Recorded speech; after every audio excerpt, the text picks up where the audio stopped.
Hello, everybody. Thank you for joining me today. Today, we're going to talk about how to conduct an effective interactive process. And really, what I'm talking about is how do you interact with employees to identify a way to accommodate them? How does their disability impact their ability to perform the essential functions of the job? And is there a way for us to mitigate that so you can be successful in performing those functions?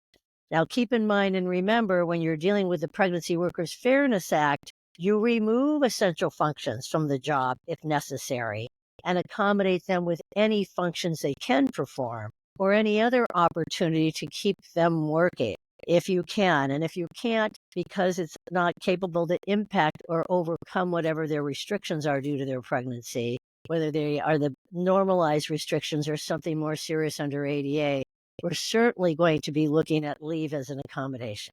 So we're looking at the three key elements for conducting an effective interactive process. I'm going to go ahead and roll down and focus on slide 3 that really gives you an overview of the ADA accommodation blueprint. We always start by temporarily designating the ADA accommodation if you know or should have known an employee has a medical issue that is impacting their ability to perform the functions of a job. And that includes applicants also, everybody. You also want to be aware of any state regulation that might be more protective. For example, in the state of California, you must have a record you engaged in this interactive process. But we know nationally that that is our intent as HR professionals. We are not doctors. And I know there's a lot of suggestions that somehow the employer should be verifying the medical challenges that the employee has. Would love to explain and clarify and encourage you, please, especially with cognitive related challenges and mental conditions or mental disabilities, as opposed to physical disabilities, which are much easier to find and clarify, is we can actually cause additional anxiety and concern for an employee the way that we interact with them to get information about how their disability impacts their ability to do their job when it's very difficult for them to even potentially understand it or even their medical provider.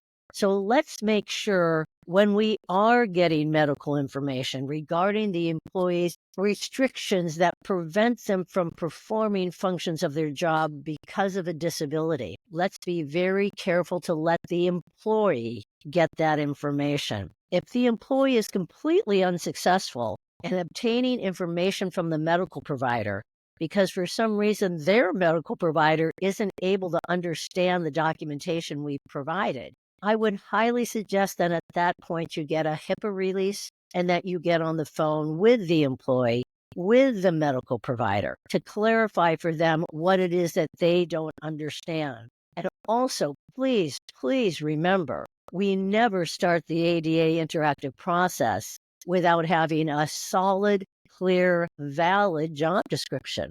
And if your solid, clear, valid job description doesn't include essential functions that are cognitive related, meeting with a team, analyzing pages of documents to write a report, how will the doctor understand or the medical provider understand how their mental disability is impacting the functionality of them performing their job? This is the key, everybody.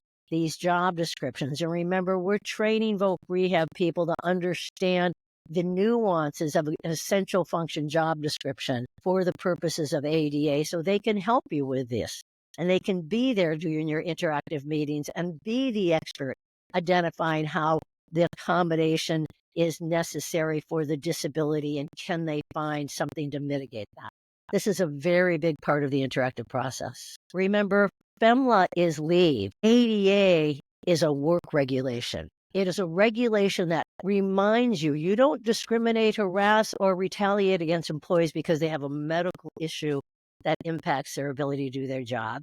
We try to accommodate them, and then we try to accommodate them, and then we try to accommodate them repetitively to make sure that whatever they think they could do, we're verifying with this accommodation they can perform those functions. But then let's remember, that we are responsible for verifying the accommodation is effective. And they, in fact, are performing those functions. Because if they are not effective, then we are going to go back and look at another accommodation. Maybe we're tweaking the one they have. Maybe we identify absolutely there is no way we can accommodate them in this position. And we're going to look at another job, any job in our organization they might be able to do with accommodation. So this is the high-level overview of how we implement the ADA accommodation process. And yes, we have clear documentation that we use throughout this process to make sure that if there are challenges, you've got a record for your company, even if you move on to another job, as to why you made the decisions that you made regarding and accommodating an individual in your workplace or an applicant who has a medical condition that needs to be mitigated to allow them to successfully perform the functions of the job. And by the way, your disabled employees, when you accommodate them, are some of your most loyal employees. So engage in that good faith interactive meeting, face-to-face, on Zoom. Please have a third party there taking notes. Make sure you review what you put down on paper that you discussed with that employee and get them to sign the document. So you've got a clear record every time you spoke with them about any issue related to their request for an accommodation or your assistance in identifying one, or their ability or inability to perform their job at a meets expectations level once you have identified that accommodation. And remember, Pregnancy Workers Fairness Act is treated differently. We are not expecting medical documentation to tell us know why a woman is pregnant. We know if they tell us they're pregnant that we're expecting that and we're looking for a due date. Now, if they are looking for more additional assistance and accommodations beyond what is reasonably expected, then we might be stepping into the ADA. And the issues of undue hardship apply to Pregnancy Workers Fairness Act as well as the ADA. But you are focusing on why it's an undue hardship. If there is a performance-related issue because of the accommodation, you are clearly documenting the performance-related issue, because the fact that they're not performing their job would lead you to then step back into the ADA accommodation process and identify an alternative accommodation. But the performance-related issue is separately documented with the understanding that it is performance with an accommodation that we are identifying, because we're not leading towards termination with that. We're leading towards another opportunity to train, clarify, integrate the accommodation, or identify it's not effective and go back to that good faith interactive meeting process and see if we can find another one. Designating the accommodation is one of the most important challenges in terms of making sure that it is actually effective. Going through the process of identifying accommodation and not going to the next phase of verifying it's effective for the next 3 months, everybody, especially in California because of a Retaliation Act. Let's make sure that we really are verifying for that supervisor and making sure the supervisor is verifying for us there is nothing impacting the ability of the employee to perform their job, and the accommodation is effective. So I'm going to go back up to some of the other slides and start with the 3 key elements for conducting that interactive meeting. It's an intentional discussion between you and the employee, and you're really giving them a chance to say, how does your disability impact your ability to perform the functions of your job? Explain it to me. Tell me. You're the expert on your disability. You know your job better than I do, and you know what challenges you're having. Let me understand. Then we're going to evaluate the accommodation they're requesting to determine whether it's an undue hardship to implement that accommodation. And this is objectively documented with real data. This is not somebody's opinion. This is really confirmed. Now, keep in mind, if an employee is requesting accommodations that are not confirmed by a medical provider, we need medical documentation verifying the employee needs the accommodation, that they have a medical disability that confirms it impacts their ability to do their job. And we're asking the medical provider to explain to us, then, what kind of accommodation are you recommending? And if the employee comes up with one that's not on the sheet that the doctor gave us or the medical provider gave us in terms of us understanding their needs, we'll get them to fix it. We'll get them to cure it. We'll ask them, go back to your medical provider, please, and please help us understand exactly how many hours you estimate you need, or how many days you will be gone, or what kind of accommodation will allow you to deal with the dizziness you're experiencing when you move too fast or have to go to too many places in one day. There could be so many different nuances to this, and the employee is the expert. But if they're bringing up things that are not on the medical certificate or the ADA accommodation certificate that we provided them, we actually identify the medical certificate as an essential function job analysis evaluation form. It's not a medical certificate.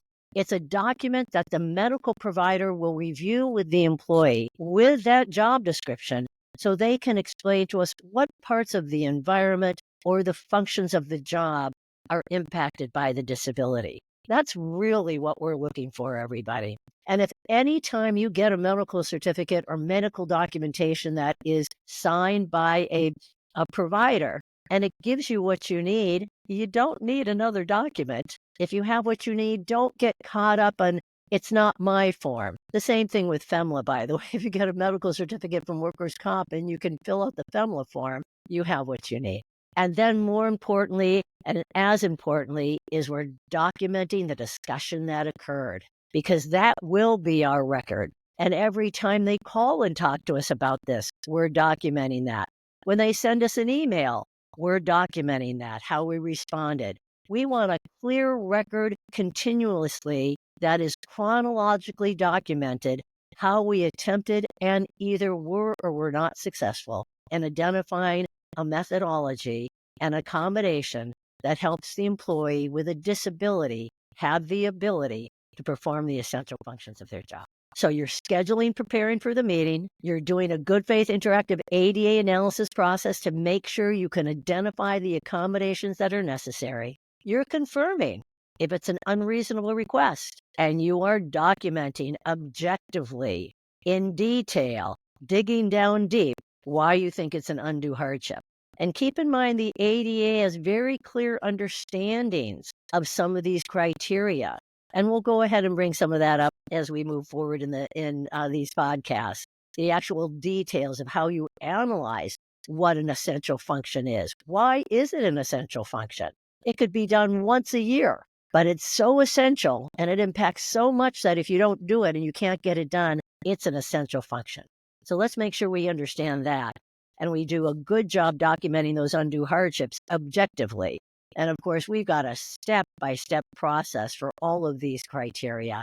And we have the forms and the procedures to make sure that you are consistently, every time, going through the same process, even though one may take 5 minutes and one may take 4 months. But you're still verifying, attempting to accommodate, verifying ability to perform, determining whether you can or cannot, and then dealing very, very deliberately, thoughtfully, graciously with the employee so they are a part of the process. Because if the accommodations don't work, they'll know it too.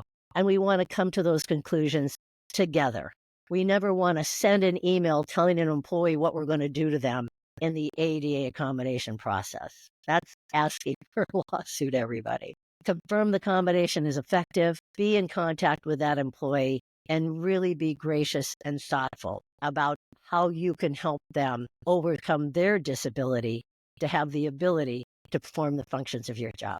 I hope that helps everybody. Have a great day.